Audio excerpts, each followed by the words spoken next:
আসসালামু আলাইকুম। আজকে অনেক বছর পর মনে করছি যে শোলটা কি গজাল বল এ পাবো, কিন্তু পাইছি পুঁটি মাছ। ঠিক আছে, সব পুঁটি মাছ। শিপাত কইলো যে কাকা এখানে শোল মাছের অভাব নাই, মানে ঘুম হারাম করে মনে করো আই পড়ছি মাছ। আইয়ে এত কষ্ট করিয়া কতগুলা পানি বোঝো, 500 টাকার পানি কষ্ট করে জের দিয়া প্রাচীন পদ্ধতিতে মানে সেচ দিচ্ছি।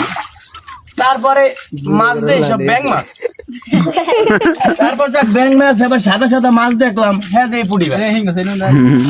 সর্বোচ্চ মানের বড় মাছ হইলো যাইয়া আমার বেদি মাছ। সর্বোচ্চ বেদি মাছ। হ্যাঁ, এখন শোল মাছও নাই, বোয়াল মাছও নাই, আড়ি মাছও নাই, আছে ব্যাং মাছ।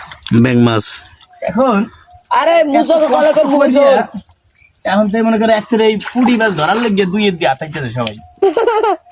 চিন্তা করতেছে দুপুরের খাবারটা তো জোগাড় করা লাগে, দুপুরের রক্তটা তো দরকার।